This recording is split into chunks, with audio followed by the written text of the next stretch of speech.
কিন্তু যদি জুলাই আকাঙ্ক্ষাকে আমরা ভুলে যাই তাহলে এই জাতির ভাগ্যে বারবার জুলাই ফিরে আসতে পারে। আমরা এটা চাই না।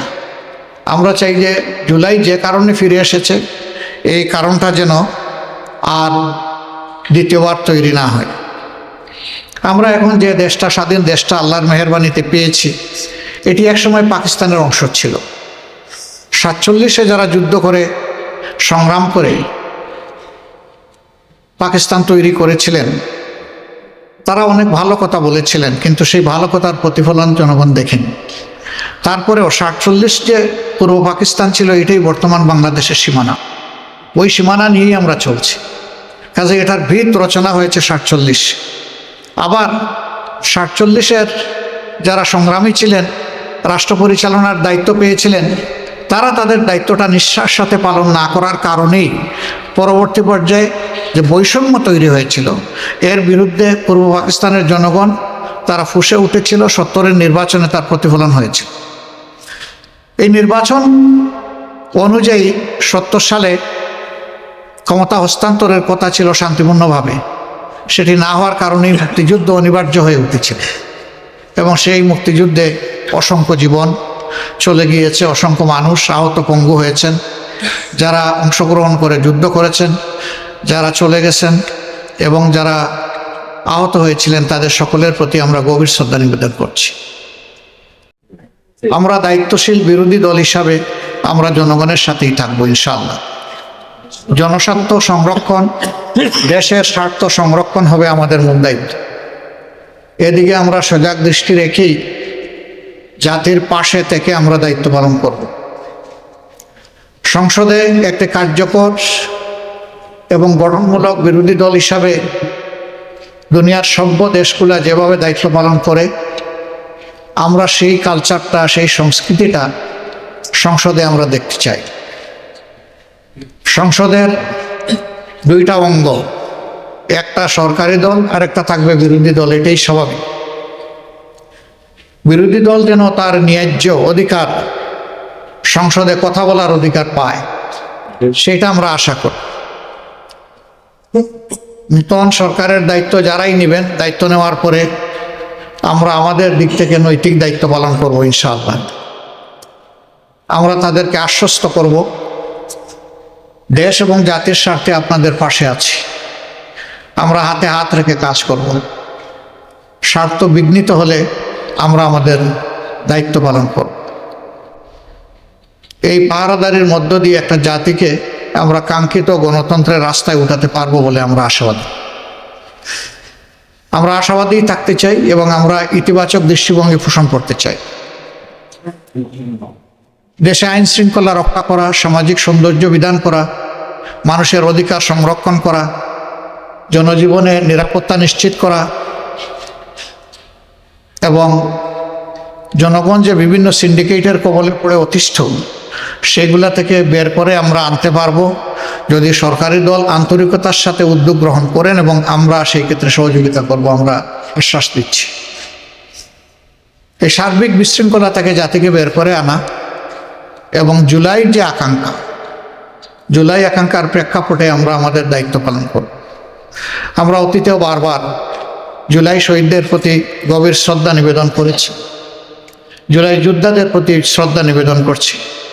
আজকে আরেকবার জাতীয় সংসদের কার্যক্রম ইনশাআল্লাহ আগামীকাল থেকে শুরু হওয়ার কথা, আমরা আরেকবার তাদেরকে গভীর শ্রদ্ধায় স্মরণ করছি এবং যারা চলে গেছেন আল্লাহর দরবারে তাদের জন্য শাহাদাত কামনা করছি।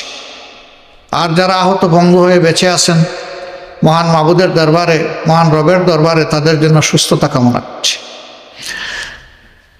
পুরা জাতি কার্যত জুলাইয়ে যুদ্ধ করেছে।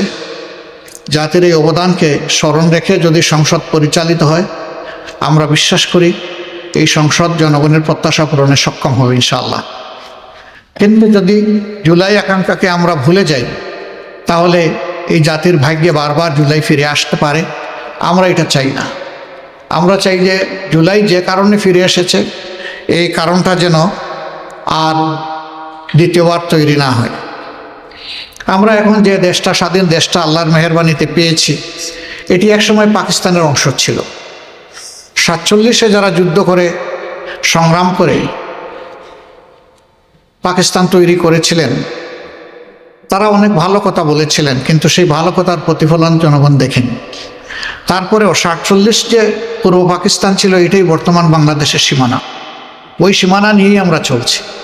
কাজে এটার ভিত রচনা হয়েছে 47। আবার 47-এর যারা সংগ্রামী ছিলেন, রাষ্ট্র পরিচালনার দায়িত্ব পেয়েছিলেন, তারা তাদের দায়িত্বটা নিঃশ্বাস সাথে পালন না করার কারণেই পরবর্তী পর্যায়ে যে বৈষম্য তৈরি হয়েছিল, এর বিরুদ্ধে পূর্ব পাকিস্তানের জনগণ তারা ফুঁসে উঠেছিল। 70-এর নির্বাচনে তার প্রতিফলন হয়েছিল। এই নির্বাচন অনুযায়ী 70 সালে ক্ষমতা হস্তান্তরের কথা ছিল শান্তিপূর্ণভাবে, সেটি না হওয়ার কারণেই মুক্তিযুদ্ধ অনিবার্য হয়ে উঠেছিল এবং সেই মুক্তিযুদ্ধে অসংখ্য জীবন চলে গিয়েছে, অসংখ্য মানুষ আহত পঙ্গু হয়েছেন। যারা অংশগ্রহণ করে যুদ্ধ করেছেন, যারা চলে গেছেন এবং যারা আহত হয়েছিলেন, তাদের সকলের প্রতি আমরা গভীর শ্রদ্ধা নিবেদন করছি। সম্মানিত বন্ধুগণ, ইতিহাসের ধারাবাহিকতায় আজ 26 সালের এই নির্বাচন অনুষ্ঠিত হয়েছে। অতীতে এদেশে সুষ্ঠু গণতন্ত্র প্রতিষ্ঠা হওয়ার কোনো পরিবেশ তৈরি হয়নি। আমরা আশা করি যে আমাদের সমবেত প্রচেষ্টায় সরকারি দল বিরোধী দল মিলে আমরা যদি দায়িত্বশীল আচরণ করি, জাতির প্রতি যদি আমরা দায়বদ্ধতা নিয়ে কাজ করি, তাহলে গণতন্ত্র তার প্রাতিষ্ঠানিক রূপ পাবে ইনশাআল্লাহ।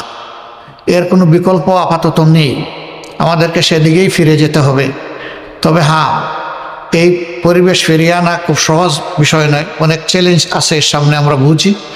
চ্যালেঞ্জ যাই থাকুক, আমরা মনে করি এটা অর্জনযোগ্য। যদি আমাদের আন্তরিকতা উভয়ের থাকে, তাহলে আমরা পারবো ইনশাআল্লাহ।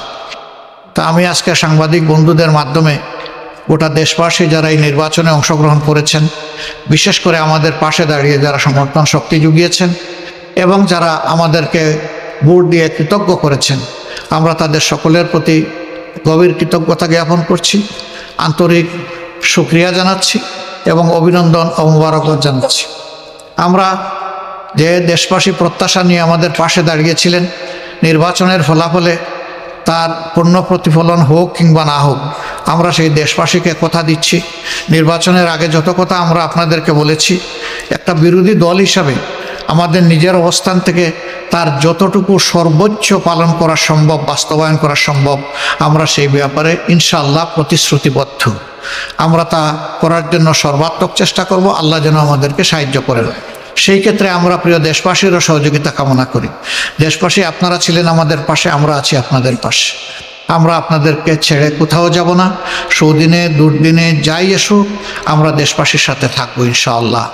আল্লাহ তাআলা আমাদের সহায় হন এবং আগামীকাল থেকে যে নতুন অধ্যায়ের সূচনা হচ্ছে, এটা দেশের জন্য কল্যাণ বয়ে আনুক, নতুন দ্বারা সুস্থ রাজনীতির বিকাশ ঘটুক এবং মানুষের জীবনে শান্তি এবং নিরাপত্তা ফিরে আসুক। আমাদের যুবকদের প্রত্যাশা পূরণ হোক, তাদের হাতে হাতে কাজ তুলে দেওয়ার জন্য রাষ্ট্র যেন পদক্ষেপ নেয়, সেই পদক্ষেপের আমরাও গর্বিত অংশীদার হতে চাই। আল্লাহ হাফিজ। বাংলাদেশ জিন্দাবাদ। বাংলাদেশ জামাত ইসলামী জিন্দাবাদ। না, কোন প্রশ্ন আজকে নেব না।